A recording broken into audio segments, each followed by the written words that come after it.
Hello friends, આજે લઈને આવી છું મેં બદામ એટલે કે આલમંડના પેંડા, જે ખાવામાં પણ એકદમ સોફ્ટ હોય છે અને ટેસ્ટી લાગે છે.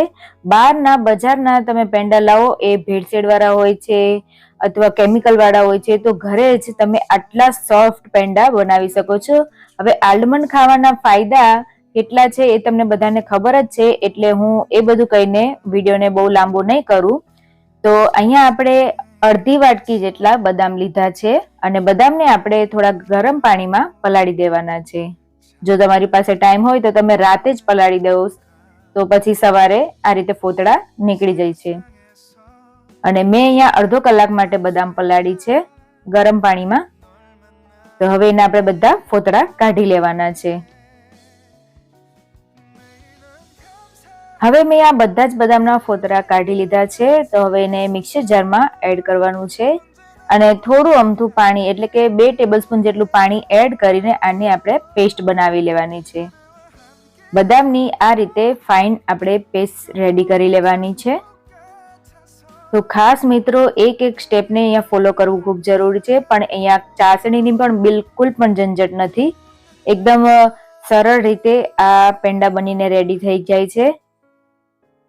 તો આ મિક્સર જારના ખાનામાં આપણે થોડું પાણી એડ કરીને બધું કાઢી લેશું.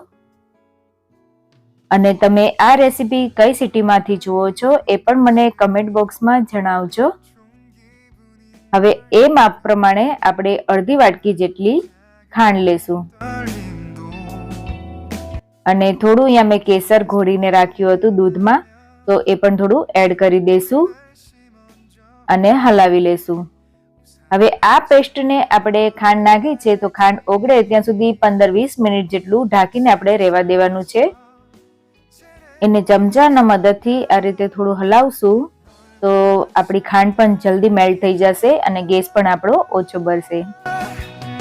તો 15-20 મિનિટ પછી આપણી ખાંડ પણ સરસ મેલ્ટ થઈ ગઈ છે. તો હવે આપણે એમાં 1 વાટકી જેટલું કોપરાનું છીણ એડ કરવાનું છે અને અડધી વાટકી મિલ્ક પાવડર. હજુ પણ મેં અહીંયા ગેસ ચાલુ નથી કર્યો, એ વાતનું ખાસ ધ્યાન રાખવાનું. પહેલા આપણે બધું જ આપણે બરાબર મિક્સ કરી લેવાનું છે અને પછી જ આપણે ગેસ ચાલુ કરવાનો છે. ફ્રેન્ડ્સ, આ પેંડા આપણે કોઈ પણ વાર તહેવારમાં કે શુભ આપણે કંઈક સારા દિવસે બનાવી શકીએ છીએ. હવે આ સ્ટેજ પર હવે આપણે ગેસ ચાલુ કરી દઈશું અને ધીમા તાપે સતત હલાવતા રહેવાનું છે, જેથી બેસી ના જાય. આ રીતે હલાવીને આપણે 5 થી 10 મિનિટ જેટલું હલાવીશું, એટલે પેનને છૂટું પાડે ત્યાં સુધી હલાવતા રહેવાનું છે.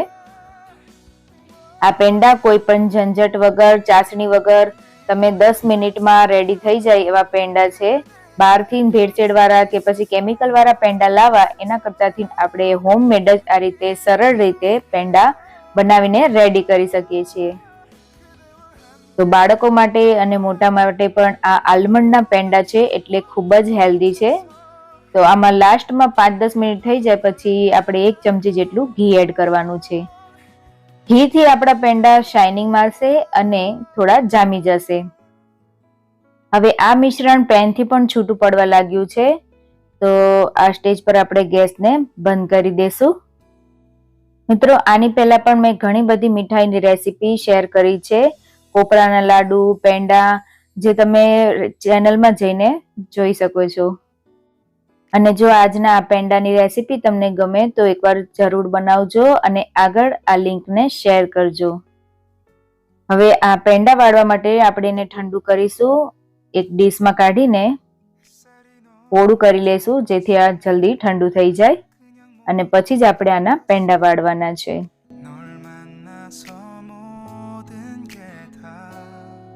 હવે ઓલમોસ્ટ આપણા ઠંડા થઈ ગયા છે, તો હવે આપણે એક સાઈઝના ગોળ પેંડા વાળી લેશું. જે રીતે આપણે પેંડા વાળીએ છીએ બસ એ જ રીતે, અથવા તમારે કોઈ બીજો શેપ દેવો હોય કે ફૂડ કલર એડ કરવો હોય તો એડ કરીને પેંડાને વાળી લેવા. આ રીતે બધા પેંડા આપણે વાળીને રેડી કરી લેશું. તો અહીંયા રેડી છે ખૂબ હેલ્ધી, તાકાતવાળા અને યાદશક્તિ વધારે તેવા પેંડા.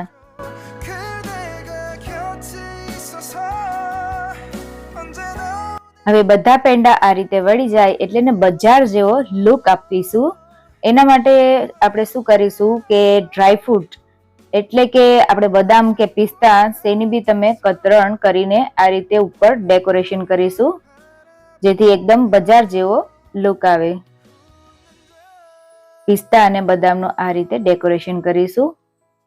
અને થોડો જો તમારી પાસે ચાંદીનો વર્ક હોય તો એ પણ લગાડી દઈશું. મેં અહીંયા થોડું ચાંદીનો વર્ક પણ લગાડીશ, અને એ જો ના હોય તો એને તમે સ્કીપ પણ કરી શકો છો. તો મોંમાં જતા ઓગળી જાય એવા આ સોફ્ટ એવા પેંડા તમે એકવાર જરૂરથી ટ્રાય કરજો, અને ટ્રાય કર્યા પછી મને કમેન્ટ બોક્સમાં જણાવજો. તમે આ રેસીપી કઈ સિટીમાંથી જુઓ છો એ મને કમેન્ટમાં જણાવજો.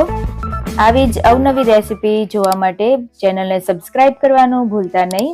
ફરી મળીશું એક નવી રેસીપી સાથે. ત્યાર સુધી હેપી રહો, હેલ્ધી રહો. જય હિન્દ, જય સ્વામિનારાયણ.